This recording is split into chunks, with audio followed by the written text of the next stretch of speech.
योग सूत्रामध्ये समाधीपाद हे प्रकरण पाहत आहोत. सुरुवातीला आपण पातंजल योग सूत्र समाधीपाद यातली सूत्र समजून घेतली होती.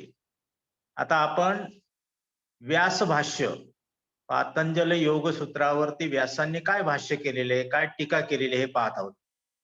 आणि त्यातील 20 सूत्र आपण पाहिलेली आहेत. थोडासा आढावा घेऊ. पतंजलीने सुरुवातीला योगाची व्याख्या सांगितलेली आहे. नंतर 5 प्रकारच्या वृत्ती सांगितलेल्या आहेत. त्या वृत्तीवरती विजय कसा मिळवायचा, त्यांचा निरोध कसा करायचं, त्यांचं नियंत्रण कसं करायचं हेही सांगितलेलं आहे. त्यानंतर त्यांनी समाधीचे बेसिक टप्पे संप्रज्ञात आणि असंप्रज्ञात सांगितलेलं आहे. संप्रज्ञात समाधीचे मार्ग सांगितलेले आहेत: विचार, वितर्क, आनंद, अस्मिता. असंप्रज्ञात समाधीचे मार्ग सांगितलेले आहेत. त्यातला जो मार्ग आहे तो मार्ग ईश्वर प्रणिधानात वा हा सुद्धा एक मार्ग आहे. त्याच्या अगोदर त्यांनी श्रद्धा, वीर्य, स्मृती, समाधी, प्रज्ञापूर्वक इतरेशाम म्हणजे या 5 गोष्टी सांगितल्या होत्या: श्रद्धा, वीर्य, स्मृती, समाधी आणि प्रज्ञा. याच्याविषयी आपण काल पाहिलेलं आहे. आता हे जे 5 गोष्टी सांगितलेल्या आहेत त्यांनी, त्या कशा प्राप्त होतात आणि कोणकोणत्या स्टेजला कशा कशा मिळतात हेही सांगितलेले आहे. 21वा सूत्र त्यांनी सांगितलेले तीव्र संवेगानाम आसन्नहा. तीव्र म्हणजे जास्तीत जास्त, जास्तीचे प्रयत्न. संवेग, संवेग म्हणजे आवेग, प्रयत्नाची पराकाष्ठा. आसन्नहा म्हणजे जर आपण तीव्र प्रयत्न केले, प्रयत्नांची पराकाष्ठा केली तर आसन्नहा म्हणजे जवळ येते. काय? असंप्रज्ञात समाधी. म्हणजे पतंजलीने सांगितलेले तीव्र संवेगानाम आसन्नहा. आणि त्याच्यावर भाष्य करताना व्यासांनी काय सांगितले? तत्र अधिमात्र उपायात समहा अभिलाभहा समाधी फलम च भवतीति. म्हणजे जास्त प्रयत्न केले तर ही असंप्रज्ञात समाधी तुम्हाला लवकर प्राप्त होते. आता व्यासांनी जे भाष्य केलेले आहे 20व्या सूत्रासंबंधी, त्याच्यात त्यांनी 9 प्रकार सांगितले होते. आणि जे शेवटचे 3 प्रकार आहेत तीव्र संवेग, जर तीव्र संवेगाने जास्तीत प्रयत्नांची पराकाष्ठा केल्यानंतर त्याला योग्याला समाधी साध्य होते. परंतु त्यातील ज्यांचे अतिशय अधिमात्र उपाय, अधिमात्र म्हणजे जास्तीचे, तर त्या समाधी व समाधीचे फळ जो मोक्ष तो अतिशय लवकर प्राप्त होतो. आता या सापेक्ष गोष्टी आहेत. लवकर म्हणजे कधी, उशिरा म्हणजे कधी, या रिलेटेड टर्म्स आहेत. जसजसं आपण प्रयत्न करू, प्रयत्नांची पराकाष्ठा करू, तस ही असंप्रज्ञात समाधी त्या त्या प्रकारच्या योगाला त्या त्या काळानुसार प्राप्त होते. पुढचं सूत्र आहे पतंजलींचं मृदू मध्यादी मात्रत्वात ततोपि विशेषः. आता मृदू म्हणजे काय? कमी. मध्यम म्हणजे साधारण मध्यम प्रकारचे. आणि अधिमात्र म्हणजे जास्तीचे. जर तुमचे समाधीसाठी असंप्रज्ञात समाधी प्राप्त करण्यासाठी प्रयत्न मृदू असतील तर ती तुम्हाला सापेक्षतेने काही उशिरा प्राप्त होईल. मध्यम प्रयत्न असतील तर थोडी लवकर प्राप्त होईल. आणि अधिमात्र, अधिमात्र म्हणजे जास्तीचे प्रयत्न, तिथेच आपण एकाग्रता केली, त्याला जास्त वेळ दिला तर ती आणखीन लवकर प्राप्त होईल. म्हणजे मृदू मध्यादी मात्रत्वात ततोपि विशेषः म्हणजे ही असंप्रज्ञात समाधी तुमच्या प्रयत्नांच्या स्थितीवर अवलंबून आहे. तुम्ही प्रयत्न कसे करता, किती करता त्याच्यावर अवलंबून आहे. आता याबद्दल व्यासांनी काय सांगितले? मृदू तीव्रो मध्य तीव्रो अधिमात्र तीव्र इति ततोपि विशेषः। तद विशेषात् मृदु असंवेगानां श्वासन्नः ततो मध्य तीव्र संवेगासात् अनन्तरः तस्मात् धीमात्र तीव्र संवेगस्य अधिमात्रो उपायस्य आसन्नम् समाधि लाभः समाधि फलम चेति किमेत अस्मादेव सन्नतम समाधिर्भवति अथास्य लाभे भवति अन्योपि कश्चित उपाय न चेती। आता पतंजलीने जे सूत्र सांगितले त्याचं त्यांनी भाष्य केलेले आहे, थोडं विस्तार केलेले आहे, त्याच गोष्टी सांगितलेल्या आहेत पण विस्तारपूर्वक सांगितले। जसं भगवद्गीतेचे 700 श्लोक आहेत, परंतु ज्ञानेश्वरांनी त्याच्यावर टीका करताना त्याच्यावर भाष्य लिहिताना प्राकृत भाषेत 9000 ओव्या सांगितलेल्या आहेत। म्हणजे मतितार्थ तोच असतो, परंतु काही अधिकच्या गोष्टी सांगून ते जास्तीत जास्त पटवायचा प्रयत्न केला। व्यासांनी हे जे त्याच्यावरती भाष्य केलेले आहे त्याचा मराठीमध्ये अनुवाद काय आहे? पूर्व सूत्रात सांगितलेल्या तीव्र संवेग योगाचे मृदू, मध्य व अधिमात्र असे 3 प्रकारचे भेद आहेत, म्हणजे प्रयत्नांचे प्रकार आहेत। त्याच्यामुळे त्यांच्या समाधी लाभातही तारतम्य आहे। ते असे मृदू संवेग म्हणजे कमी प्रयत्न, अशा योगाला समाधी व समाधीचे फळ लवकर प्राप्त होतात, त्याहूनही मध्य तीव्र संवेगास त्यापेक्षा लवकर प्राप्त होतात आणि त्याहूनही मध्य अतितीव्र सापेक्ष त्यापेक्षा लवकर प्राप्त होतात व अधिमात्र तीव्र संवेग अशा अभिमात्रोपाय 9व्या योगास सर्वाहूनही फार त्वरित प्राप्त होतात। सारांश, अधिमात्र उपाय व तीव्र संवेग याविषयी मोठा प्रयत्न करावा, याकरता हे भेद म्हणजे मृदू, मध्यम आणि अधिमात्र हे भेद कथन केलेले आहेत। आता आपल्याला माहिती आहे मराठीमध्ये तरतम भाव असतो। कुठलीही गोष्ट करायची म्हटले सुरुवातीला ते पॉझिटिव्हिटी, नंतर तर हा तमला प्रत्यय लागतो, नंतर तम हा प्रत्यय लागतो, अधिकतर, अधिकतम, सुरुवातीला अधिक, नंतर अधिकतर म्हणजे अधिक पेक्षा जास्त आणि अधिकतम म्हणजे अधिकतर पेक्षा जास्त। इंग्लिश मध्ये डिग्रीज आहेत, सुपरलेटिव्ह, कंपॅरेटिव्ह वगैरे, त्यातला हा प्रकार आहे। म्हणजे हे जे प्रयत्न करायचे ते प्रयत्न 3 प्रकारचे असू शकतात आणि त्या प्रयत्नानुसार समाधी आपल्याला त्या कालावधीत प्राप्त होते। आता पतंजलीने ही समाधी असंप्रज्ञात समाधी प्राप्त करण्यासाठी आणखीन एक उपाय सांगितलेला आहे, तो म्हणजे ईश्वर प्रणिधानात वा म्हणजे किंवा हे। पतंजलींनी त्यांच्या योग सूत्रामध्ये प्रत्येक माणसाचा स्वभाव, त्याची कार्य करण्याची पद्धत हे लक्षात घेऊन एकाच गोष्टीसाठी अनेक उपाय सांगितलेले आहेत।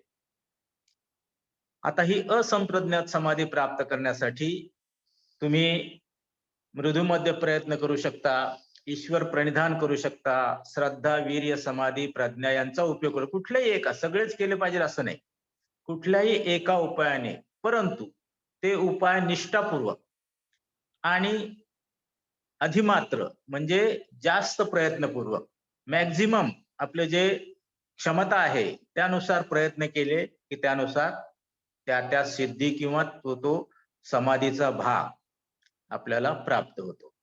आता पतंजलींनी सर्वसामान्यांसाठी सांगितलेले ईश्वर प्रणिधानात ईश्वर प्रणिधान, ईश्वर म्हणजे आपल्याला माहिती आहे परमेश्वर, देव, गॉड, आपण ज्याला मानतो, ज्याच्यावर आपली श्रद्धा असते। प्रणिधान म्हणजे त्याला पूर्ण शरण जाणे, त्याच्याविषयी कोणती शंका न घेणे।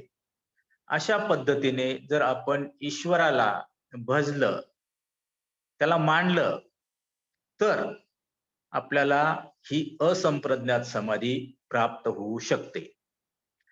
आता याच्यावरती व्यासांनी काय सांगितले ते पाहूया। प्रणिधानात भक्ती विशेषात अवर्जितः ईश्वर तमगुण ग्रहत्यामी ध्यान मात्रेन तत् अभिशानादपि योगिन आसन्नतरः समाधि लाभः फलंच भवतीति अथ प्रधान पुरुष व्यतिरिक्त कोयमीश्वरो नामेती. त्याचं मराठीत भाषांतर केलेलं आहे. एका प्रकारच्या विशेष भक्तीने म्हणजे सर्व क्रिया ईश्वरार्पण करणे व विषय सुखादी फळाची इच्छा न करता सर्व कर्म आपला परमेश्वर परमगुरु त्यास समर्पण करावे. तसेच मोठ्या प्रमाणे त्याचे ध्यान करणे. अशा प्रकारचे जे प्रणिधान याने प्रसन्न होऊन सम्मुख प्राप्त झालेला ईश्वर त्या योगावर पूर्ण कृपा करतो व ह्यास समाधी व मोक्ष हे अत्यंत सुगम असोत. अशा केवळ त्याच्या इच्छेनेच योग साधनात रोग विवेक करून कमीपणा आला असताही समाधी व मोक्ष लवकर प्राप्त होतात. आता प्रणिधान म्हणजे काय आपण समजून घेतलं पाहिजे. प्रणिधान म्हणजे पूर्ण शरणागती, कोणतीही शंका न बाळगता पूर्ण श्रद्धेने ईश्वराला शरण जाणे. आता वरवर पाहता आपल्याला ही गोष्ट सोपी वाटते, परंतु त्याच्या मागील इंगित काय आहे, मतितार्थ काय आहे, तत्व आहे, ते आपण लक्षात घेतलं पाहिजे. इथं त्यांनी ईश्वर प्रणिधान सांगितलंय, म्हणजे ईश्वराला पूर्ण शरण जाणे, त्याच्यावरती पूर्ण श्रद्धा ठेवणे. याचाच दुसरा अर्थ आपला अहंकार न ठेवणे, अहंकार कमी करणे. ईश्वर प्रणिधान आपण केव्हा करतो, ईश्वराला शरण केव्हा जातो, ज्या वेळेला आपण असं मनोमनी मानतो की ईश्वर हा माझ्यापेक्षा श्रेष्ठ आहे, मी त्याच्या पुढे एकश्चित आहे आणि म्हणून मी त्याला शरण जातोय. ही शरणागतीची भावना आपल्यामधील अहंकार कमी करते. आणि आपल्या सगळ्यांना माहिती आहे की अहंकार हा आपला फार मोठा शत्रू आहे. एखादी व्यक्ती अहंकारग्रस्त झाली की आपोआपच त्या व्यक्तीचा अस्त किंवा त्याची अधःपतन सुरू होतं. म्हणून ईश्वराला जर आपण पूर्ण शरण गेलो तर आपला अहंकार कमी होऊन विवेक बुद्धी जागृत राहते, सदा सर्वदा जागृत राहते आणि आपल्या हातून चुकीची कर्म करत नाही. एखाद्या व्यक्तीला अहंकार निर्माण झाला की हमखास त्याच्याकडून चुकीच्या गोष्टी घडतात. आपण हे सर्व पाहत आहोत आजूबाजूला, समाजामध्ये, देशामध्ये, सगळीकडे. अहंकार केलेल्या व्यक्तीचा अधःपतनाला निश्चित सुरुवात होते आणि ईश्वर प्रणिधान केल्यामुळे आपला अहंकार हळूहळू कमी होतो. आपण दुसऱ्याला श्रेष्ठ मानतो, स्वतःला कमी समजतो आणि त्यामुळे आपली बुद्धी जागृत राहते आणि बुद्धी जागृत राहिल्यामुळे पुढची संकट टळतात. आता पुढच्या सूत्रात पतंजलींनी ईश्वराचं वर्णन केलेले. आपण सर्वजण ईश्वर मानतो.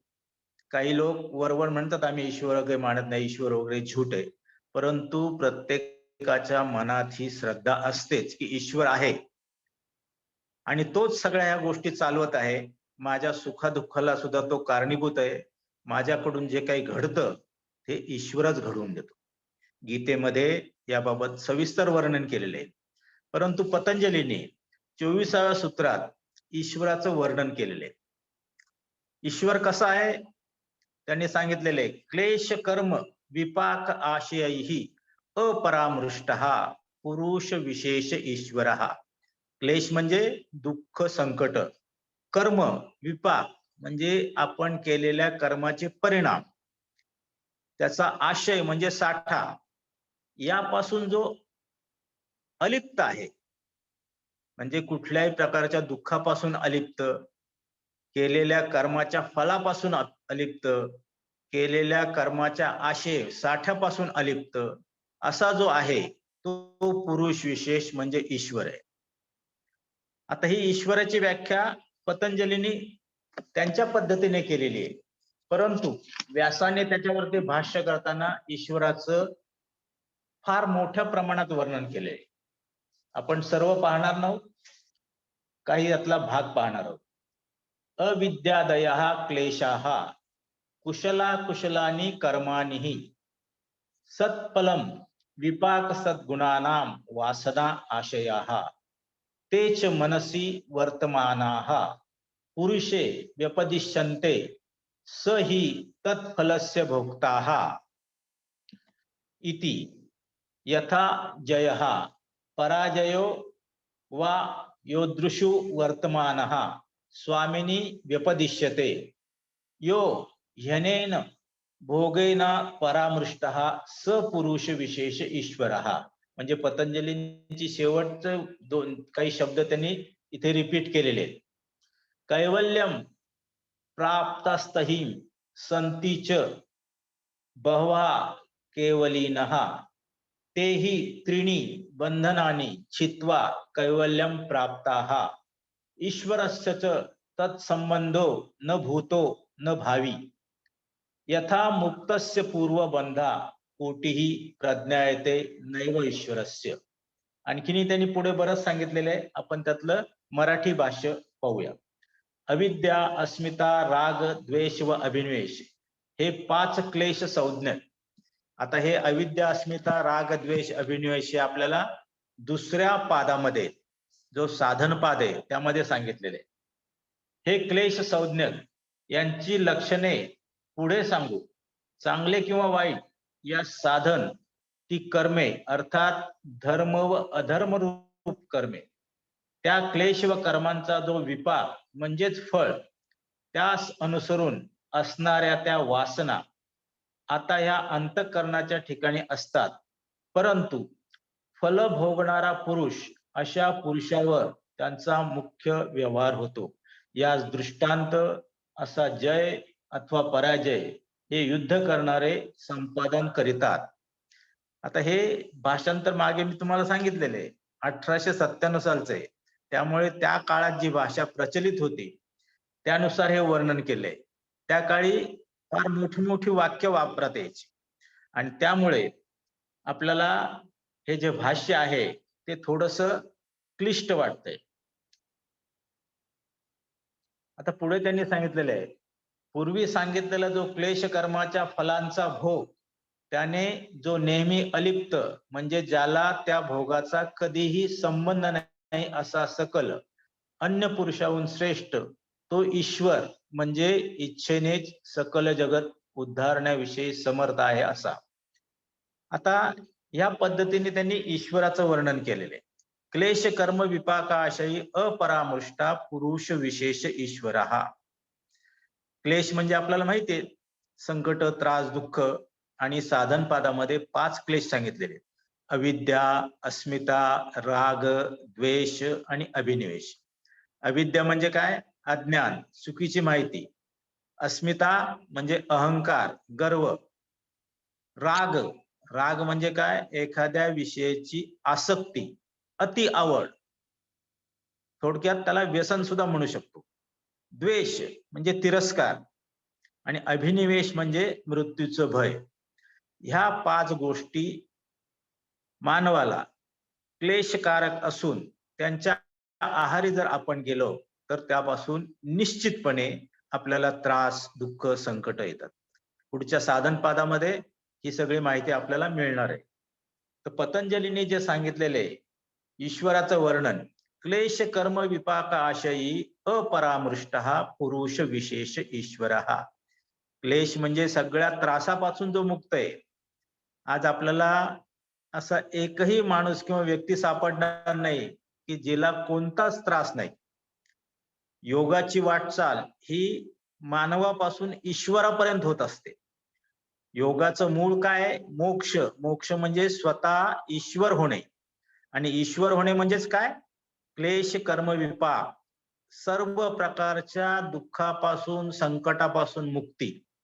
आणि म्हणून त्यांनी परमेश्वराचं असं वर्णन केलेलं आहे की सर्व त्रासापासून जो मुक्त आहे, कुठल्याही कर्माच्या विपाकापासून, परिणामापासून जो मुक्त आहे, म्हणजे चांगलं कर्म केलं चांगलं फळ याच्यापासून सुद्धा तो अलिप्त आहे.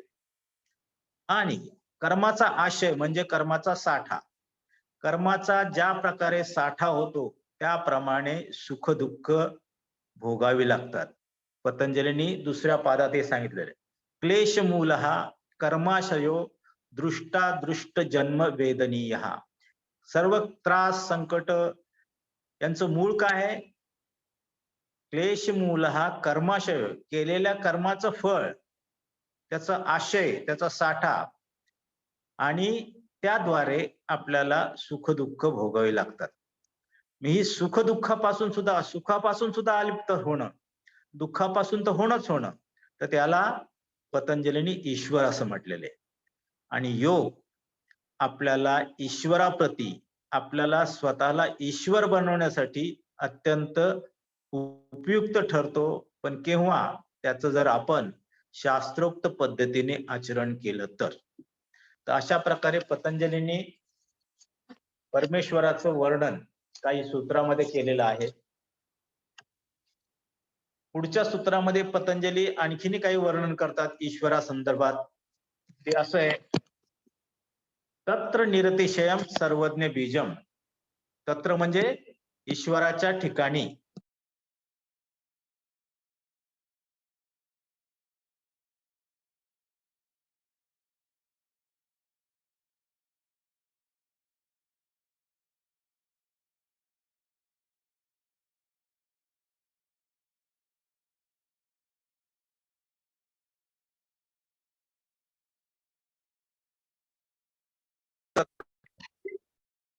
ईश्वराच्या ठिकाणी काय? निरतिशयम म्हणजे कुठेही शंका घ्यायचं कारण नाही, भरपूर मोठ्या प्रमाणात.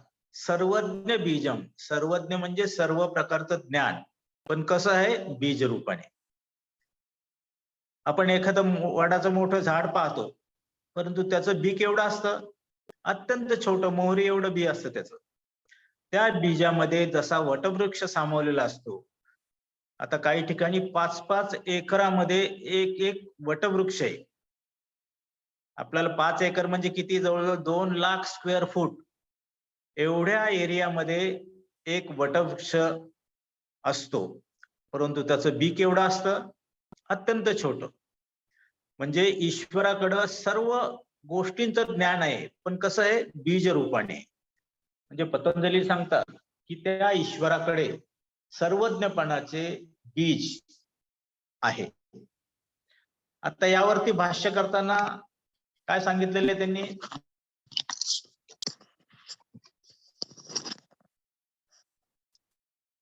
यद अतीतानाम गत प्रत्युरुत्पन्न प्रत्येक समुच्चयादींद्रिय ग्रहणमल्प भवति सर्वज्ञ बीजमेतम द्विवर्धमानम तत्र निरतिशयम स सर्वज्ञः.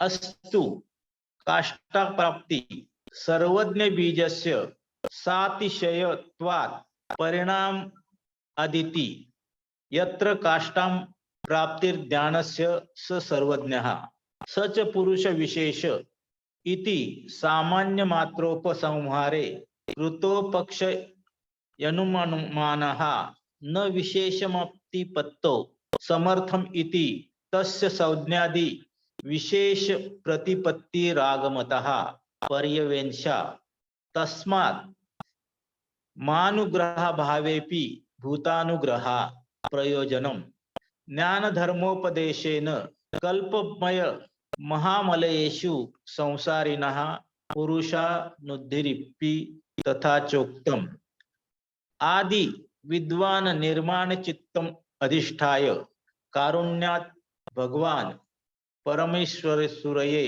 जिज्ञासमानाय तत्रम प्रोवांचेति. म्हणजे काय? जे भूत, भविष्य आणि वर्तमान कालाचे प्रत्येक वस्तूविषयी व एकंदर वस्तूविषयी इंद्रियास न होणारे असे थोडे अथवा फार ज्ञान हे सर्वज्ञपणाचे चिन्ह आहे. हे सर्वज्ञ बीज कोठे थोडे कोठे फार याप्रमाणे वाढत वाढत ज्या ठिकाणी पराकाष्ठेचे असते तो सर्वज्ञ होय.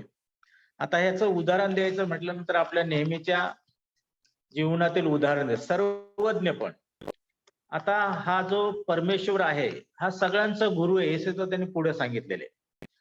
जसं घरातील कर्त्या पुरुषाला घरातील प्रत्येक व्यक्तीची माहिती असते, त्याचं नाव काय, तो काय करतो, त्याचं वय काय, त्याची आवड काय, त्याची नावड काय, म्हणजे ज्या वेळेला कधी कधी आपल्याकडे लोकसंख्या हे असतं, लोकसंख्या मोजायची असते, किंवा ज्या वेळेला मतदान असतं त्यावेळेला जे व्यक्ती येतात ते सगळ्यांची चौकशी करत बसत नाही. घरातील कर्ता पुरुष जो आहे त्याच्या जवळ जातात आणि त्याच्याकडून सगळी माहिती घेतात. तसं म्हणजे घरातील कर्त्या पुरुषाला जसं आपल्या घरातील सर्व लोकांचं ज्ञान असतं, तसं परमेश्वराला जगातील प्रत्येक यच्चयावत गोष्टीचं पूर्ण ज्ञान असतं, असा याचा मथित अर्थ आहे. आता पुढच्या याच्यात पतंजलीने काय सांगितलं ते पाहू. पतंजलींनी ईश्वराचं वर्णन आणखीन पुढं चालू ठेवलेलं आहे. त्यात ते काय म्हणतात, स पूर्वेशाम अपि गुरुहु कालेन अनवच्छेदात. स म्हणजे तो परमेश्वर, पूर्वेशाम म्हणजे होऊन गेलेल्या, अपि म्हणजे सुद्धा, गुरुहु म्हणजे पूर्वी होऊन गेलेल्या सगळ्यांचा गुरु आहे. आणि पुढे त्यांनी एक विशेषण जोडलेलं आहे, काय, कालेन अनवच्छेदात, म्हणजे तो काळाने बांधलेला नाही. आपल्याला माहिती आहे भूत, वर्तमान आणि भविष्य असे 3 काळ आहेत, परंतु हे काळ सुद्धा परमेश्वरानेच निर्माण केलेले आहेत. काळ त्याला बंधनकारक होत नाही, तो या काळापासून सुद्धा मुक्त आहे. म्हणजे पतंजलीने सांगितलंय स तो परमेश्वर, पूर्वेशामपि गुरुहु कालेन अनवच्छेदात, म्हणजे परमेश्वर हा पूर्वी होऊन गेलेला सगळ्यांचा गुरु आहे आणि त्याला काळाचं बंधन नाही. यावरती भाष्य करताना काय सांगितलेलं भाष्यकारांनी, पूर्वेही गुरवहा कालेनान अवच्छेदात यत्र वच्छेदार्थेन कालो नो पावर्तते स एष पूर्वेशाम अपि गुरुहु यथास्य सर्गस्यादौ प्रकर्षगत्या सिद्ध तथाधिक्रांतः सर्गादिषुपी प्रत्यव्ययः. म्हणजे पतंजलीने जे सांगितले ते त्यांनी सांगितलेले, परंतु थोडस विस्ताराने. ह्या भाष्याचा अर्थ काय, अगदी पूर्व सर्गाच्या आरंभी, म्हणजे अगदी सुरुवातीला मानव जातीचा जो काळ होता त्याच्या आरंभी उत्पन्न झालेले ब्रह्मादि गुरु हे पुराणादीप्रमाणे द्विपदार्थ वर्षे, द्विपरार्थ वर्षे इत्यादी आयुष्याने परिमित आहेत. म्हणजे पूर्वीच्या काळी जे ब्रह्मादि गुरु आहेत त्यांचं आयुष्य भरपूर होतं, द्विपरार्थ म्हणजे कोट्यावधी वर्ष इत्यादी आयुष्याने परिमित आहेत. असे काल परिणाम ईश्वरास नसल्यामुळे तो या ब्रह्मादिकांचाही पिता, अंतर्यामी व विद्येने ज्ञानचक्षु देणारा असा आहे. तो असा या सर्गाच्या आरंभी ज्ञानाच्या उत्कर्ष प्राप्तीने स्वतः सिद्ध, याप्रमाणे पूर्वीच्या अतिक्रांत सर्गातही असा जाणावा. म्हणजे थोडक्यात परमेश्वर हा सगळ्यांच्या पूर्वीचा आहे, सगळ्यांचा गुरु आहे आणि त्याला काळाचं कोणतंही बंधन नाही. आता या मागच्या 4-5 सूत्रात पतंजली ईश्वराचं वर्णन करतात. त्यांनी ईश्वर प्रणिधान हा एक असंप्रज्ञात समाधी म्हणजे समाधीचा दुसरा टप्पा प्राप्त करण्यासाठीचा एक उपाय सांगितलाय. परंतु ओघाने परमेश्वर कसा आहे, त्याचे गुणवैशिष्ट्य काय आहेत याबद्दल ते एकेका सूत्रात सांगतात. आता एवढं सगळं त्यांनी पूर्वीच्या 4-5 सूत्रात सांगितलेलं आहे. तत्र निरतिजम सर्वज्ञ बीजम सपूर्वेशामपि गुरुहु कालेनावच्छेदात. पण ह्या वर्णनावरून आपल्याला प्रत्यक्ष परमेश्वराचं दर्शन होत नाही. तो सगळ्या संकटापासून मुक्त आहे, त्याच्याकडे सर्वज्ञाचं बीज आहे, त्याला काळाचं बंधन नाही, तो सगळ्यांचा गुरु आहे. ह्या ज्या गोष्टी सांगितल्या ते खरंय, परंतु ह्या सर्व वर्णनावरून परमेश्वराचं आपल्या समोर रूप किंवा दृश्य स्वरूपात परमेश्वर उभा राहत नाही. म्हणून 27व्या सूत्रात पतंजलीने सांगितलेलं आहे, तस्य वाचकः प्रणवः. तस्य म्हणजे त्या ईश्वराचे, वाचक म्हणजे त्याचं दृश्य स्वरूप, काय आहे? प्रणव. प्रणव म्हणजे ओंकार. ओंकाराला अनेक नाव आहेत, त्यापैकी एक नाव आहे प्रणव. म्हणजे त्या ईश्वराचा स्वरूप बोधक म्हणजे स्वरूप दाखवणारा काय आहे? प्रणव आहे. म्हणजे थोडक्यात ओंकाराला ईश्वर समजलं गेलेलं आहे. ओंकार हेच ईश्वराचं स्वरूप आहे असं पतंजली सांगतात. आता त्याच्यावरती भाष्य करताना भाष्यकार काय म्हणतात? वाच्य ईश्वर हा प्रणवस्य, त्यांनी तेच सांगितलेले. किमस्य संकेत कृतम वाच्य वाचक स्वयं प्रदीप प्रकाश वदस्ती मिती स्थितोस्य वाच्यस्य वाचकेन सह संबंधः. संकेत ईश्वरस्य स्थित मेवार्थ अभिनीयति यथा वस्थितः पित्रा पुत्रयो संबंधः संकेतनात् वद्योत्यते अयमस्य पिता अयमस्य पुत्र इति. सर्गांतर श्वेपी वाच्यवाचकस अपेक्षस्तैव संकेत क्रियते संपत्ति पचिनित्यतया नित्यः शब्दार्थ संबंधः इत्यागमिनः प्रतिजानाति विज्ञात वाचकस्य योगिनः. म्हणजे काय सांगितलं त्यांनी? प्रणव किंवा ओंकार हा ईश्वराचे नाव व ईश्वर हा प्रणवाचा अर्थ आहे. आता शंका अशी करतात की ईश्वर वाच्य व प्रणव वाचक. आता वाच्य आणि वाचक हा भेद सुद्धा समजणं आपल्याला अवघड आहे. या उभयतांची वाच्य वाचक शक्ती ही काय पित्याने ठेवलेल्या देवदत्त इत्यादी नावाप्रमाणे नवीन संकल्पाने कल्पिलेली अथवा दीपाचा प्रकाश असा स्वाभाविकच आहे. आता आपल्याला त्याच्यामध्ये डिटेल जायचं नाही, कारण आणखीन गोंधळ वाढेल. तर आपल्याला एवढंच लक्षात घेत आहे की पतंजलींनी ईश्वराचं स्वरूप म्हणजे ओंकार हे सांगितलेले आणि भाष्यकाराने सुद्धा ओंकार हेच ईश्वराचे स्वरूप सांगितले, परंतु त्यांनी त्या काळातली काही उदाहरणं दिलेली आहेत जी आज आपल्याला समजायला अवघड आहेत. आता पुढे पतंजली 28व्या सूत्रात सांगतात, तत् जपहा तदर्थ भावनम. तत् म्हणजे त्या ओंकाराचं. पतंजलीचं प्रत्येक सूत्र मागील सूत्राशी रिलेटेड आहे. तत् म्हणजे त्या ओंकाराचं जप करावा. तदर्थ भावनम त्याचा अर्थ समजून घेऊन. त्याचा अर्थ काय? ओंकार हाच ईश्वर आहे, म्हणजे त्या ओंकाराचा ईश्वर समजून जप करावा. आता पुढे हा का करावा ते त्यांनी नंतर सांगितलेले, परंतु त्यावरती भाष्य करताना काय सांगितले भाष्यकारांनी? प्रणवस्य जपहा प्रणव अमिधेयस्य च ईश्वरस्य भावना तदस्य योगिनः प्रणवं जपतः प्रणवार्य च भावयत एकाग्रम संपद्यते तथा चोक्तम स्वाध्यायात योगमासित योगात स्वाध्याय आसनेत स्वाध्याय योग संपन्ना परमात्मा प्रकाशते. आता अशा प्रकारे त्यांनी भाष्य केलेले. म्हणजे प्रणवाचा जप व त्याच्याजवळ जो ईश्वर त्याचे वरचेवर चित्तात चिंतन याप्रमाणे प्रणवाचा जप करणारा व प्रणवाच्या अर्थाचे वारंवार ध्यान करणारे योगी याचे अंतःकरण एकाग्र होते. याविषयी विष्णू पुराणातील प्रमाण सांगतात. वेद अथवा प्रणव यांचा जप या व अर्थाची भावना करून योगाभ्यास करावा. समाधीस्थ होऊन प्रणव जप व अर्थाचे चिंतन करावे. अशा या स्वाध्यायाच्या योगाच्या बलाने ईश्वराचा साक्षात्कार होतो. आता ओंकार आपल्याला माहिती आहे की अ उ म या 3 बीजाक्षराने बनलेले आहे. आता प्रत्यक्ष ओंकार साधना जर आपण केली तर आपल्या असं लक्षात येईल की अच्या उच्चाराने आपल्या नाभी कमलामध्ये लहरी निर्माण होतात. उच्या उच्चाराने आपल्या गळ्यामध्ये किंवा इथे एक विशुद्धी चक्र आहे तिथे आपल्या लहरी उत्पन्न होतात. आणि मच्या उच्चाराने मकारामुळे आपल्या ब्रेन मध्ये मेंदूमध्ये लहरी उत्पन्न होतात.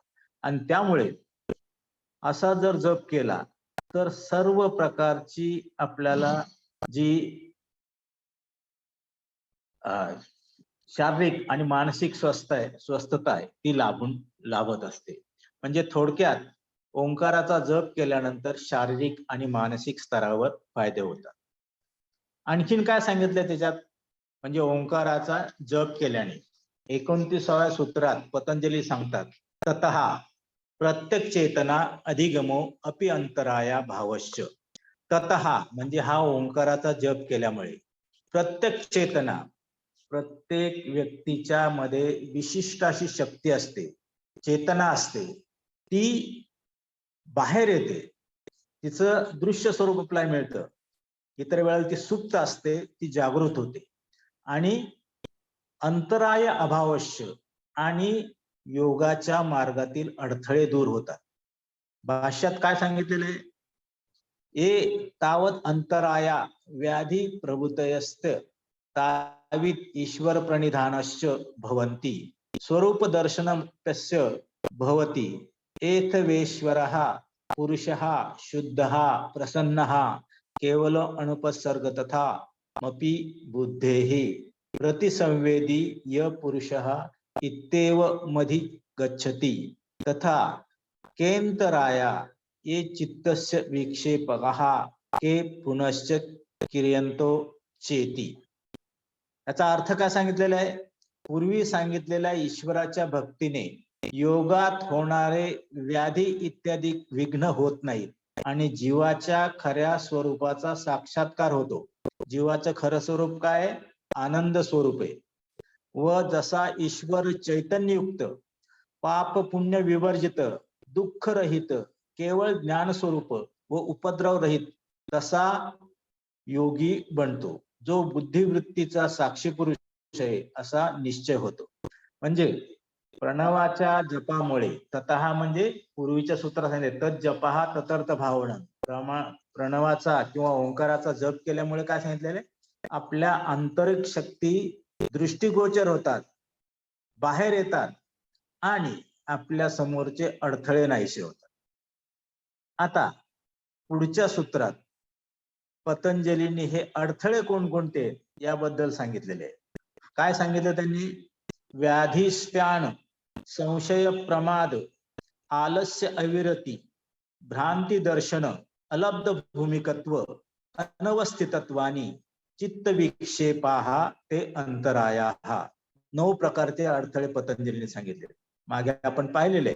व्याधी म्हणजे शारीरिक आजार, स्त्यान म्हणजे कंटाळा, आळस, संशय म्हणजे आपल्याला माहिती आहे एखाद्या गोष्टीवर संशय घेणे, त्याविषयी आपली पूर्ण श्रद्धा नसणे, प्रमाद म्हणजे आपल्याला माहिती आहे एखादी गोष्ट चुकीची आहे परंतु ती सुद्धा करत राहणे, या चुकीच्या गोष्टीमुळे आपल्याला त्रास होणार हे कळतं पण वळत नाही, त्याला प्रमाद म्हटलेले.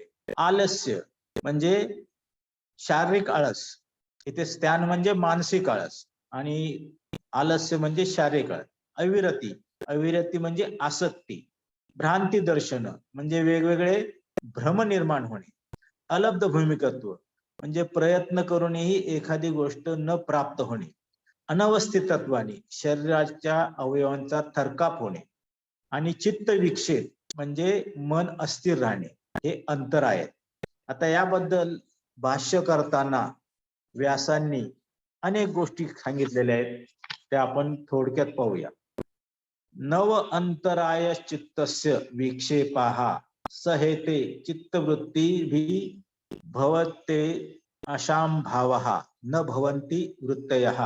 व्याधी धातु रस कर्ण वैषम्यम, स्त्यान कर्मण्यता चित्तस्य, संशय उभय कोटि प्रत्यक्ष विज्ञानम स्वादिदे मेधम नैव स्वादिति, प्रमाद समाधि साधनम अभावनम, आलस्य कायस्य चित्तस्य च गुरुत्वाद भवति, अविरति चित्तस्य विषय संभोगात्मा गर्दः, भ्रांति दर्शन विपर्यय ज्ञानम, अलब्ध भूमिकत्व समाधि भू अलाभः, अनवस्थितत्व यद लब्धवा भूमौ चित्तष्टापिति, समाधि तति लंबेहि सति तदेव स्थितं स्यादिति, एते चित्त विक्षेपाः नव योगमला योगमति पक्षा योगांतराया इति अभिधीयन्ते.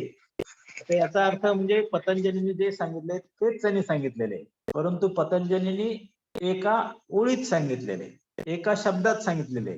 आता व्याधी, स्त्यान, संशय हे जे सगळे 9 अडथळे ते पतंजलींनी एका शब्दात सांगितलेले, परंतु व्यासांनी त्याच्यावरती काही श्लोकामध्ये ते सांगितलेले, म्हणजे जवळजवळ 50 शब्दामध्ये ते सांगितलेले. अर्थ तोच आहे. या सूत्रात सांगितलेले 9 अंतराय हे अगदी चित्तवृत्तीच्या बरोबर उत्पन्न होतात. हे नसतात, चित्तवृत्ती नसतात. यावरून चित्तास चंचल होण्यास कारण ज्या अनेक चित्तवृत्ती यात हेच अंतराय कारण. अंतराय म्हणजे अडथळे. शरीर धारण करणारे म्हणून धातू आपल्याला माहिती आहे, सप्त धातू रस, रक्त, मांस, मेद, अस्थि, मज्जा, वीर्य.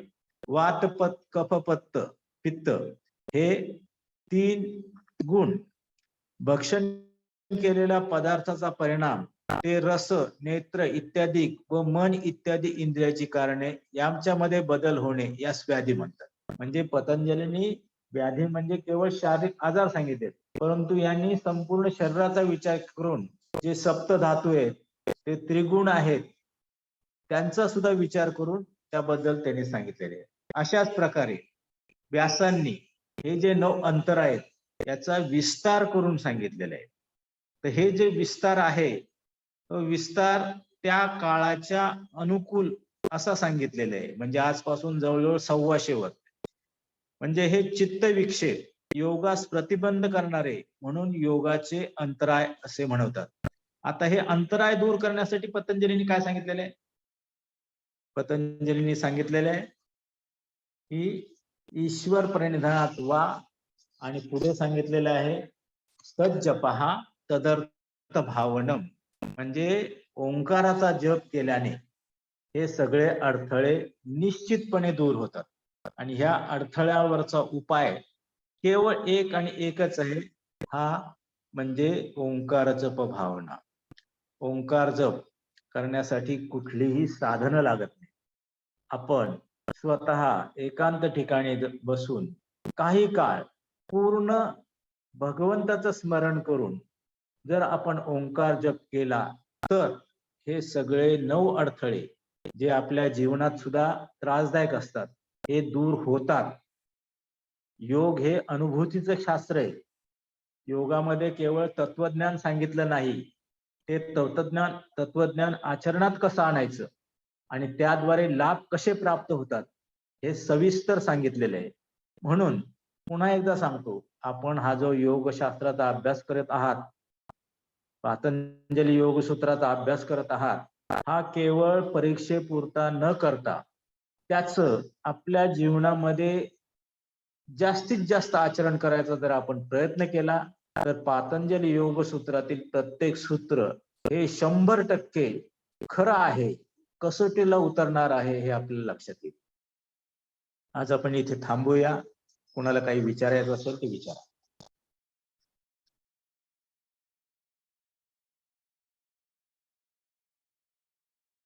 ठीक आहे, आपण थांबूया इथे.